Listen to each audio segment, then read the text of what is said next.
Welcome back to the channel. Before we dive in, I want you to think about this question. Is it really possible to change our karma? Or are we just trapped by our past actions forever? This question is one of the most frequently asked in Buddhism and spiritual circles alike. It's a topic that fascinates many because it touches on the very essence of human freedom and responsibility. Today, we're going to explore this question deeply, breaking down the Buddhist view of karma, how it differs from other Indian religions, and what practical wisdom it offers for us to take control of our lives.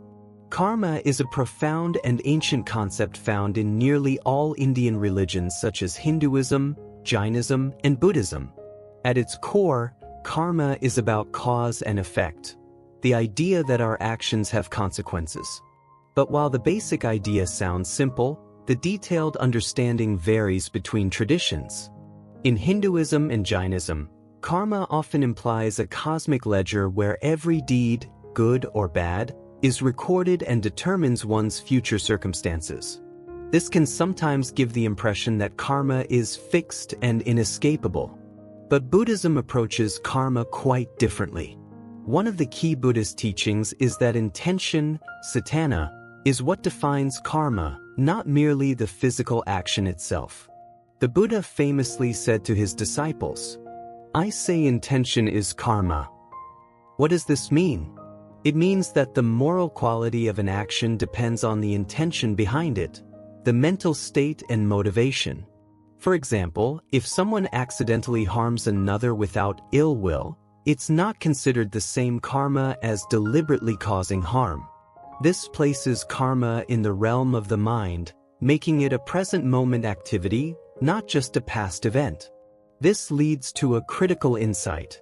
Karma is not something that happened in the past and is fixed. Rather, karma is generated right now, in every moment, by our intentions and choices. You might ask, but what about the karma from my past actions? Indeed, our past influences us. Our circumstances, tendencies, and challenges often stem from earlier karma. However, the Buddha taught that these past influences are not the whole story. You have the power in the present moment to make choices that generate new karma, new causes that will shape your future differently. To answer directly, we cannot change the past karma itself or the consequences we are currently experiencing from it. These consequences are often inevitable, and we must face them. Think of it like this. If you planted a tree years ago, you cannot undo the fact that it is growing now. The fruit it bears is the consequence of that past planting.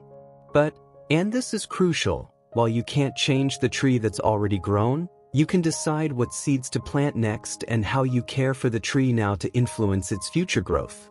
In Buddhist teachings, there is a term less known but very important. Vaka, meaning the consequences of karma. While karma refers to the causes, the intentions and actions, vaka refers to the results that naturally follow.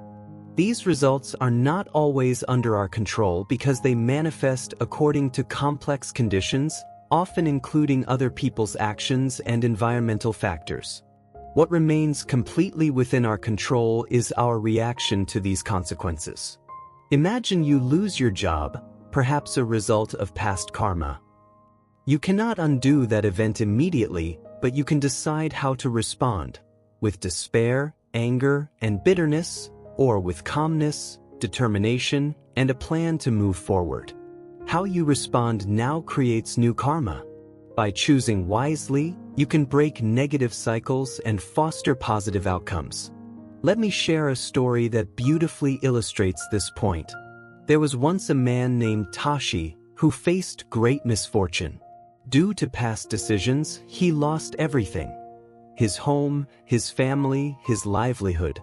Many would expect Tashi to become bitter and angry, blaming fate or others. But Tashi remembered the Buddha's teaching.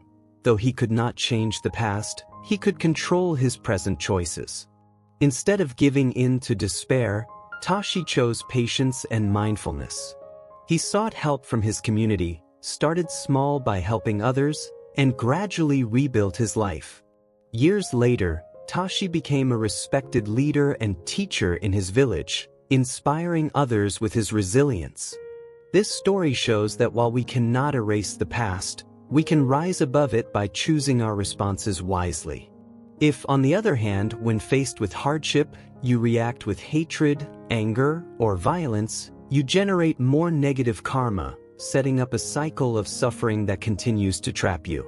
Therefore, the practice of right action, right speech, and right mindfulness, all parts of the Buddhist Eightfold Path, are ways to consciously shape your karma for the better.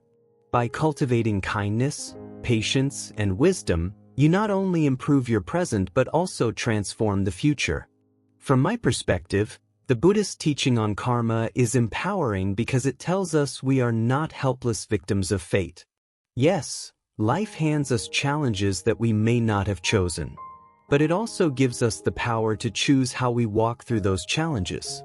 This reminds me of a quote by Viktor Frankl, a Holocaust survivor and psychiatrist, who said, "Between stimulus and response there is a space. In that space is our power to choose our response. In our response lies our growth and our freedom." Similarly, Buddhism teaches that the present moment is that space where our karma is made. By nurturing good intentions, we create a future filled with hope and peace. Mindfulness of intention. Start noticing the intention behind your thoughts and actions. Ask yourself, is this motivated by kindness, compassion, and wisdom, or by anger and greed? Right action. Align your behavior with ethical principles. Avoid harm and actively do good. Respond, don't react. When faced with difficulties, pause and consider your response. Practice patience and understanding. Forgiveness and letting go. Holding on to resentment only binds you to past karma. Forgiving others frees your mind. Cultivate positive habits. Regular meditation, gratitude, and altruism help build wholesome karma. To sum up, the question, can we change our karma, needs to be reframed. We cannot undo the karma of our past or fully control its consequences, but we can absolutely choose the karma we create in the present moment through our intentions and actions. By taking responsibility for our choices right here, right now, we stop negative cycles and open the door to healing and transformation.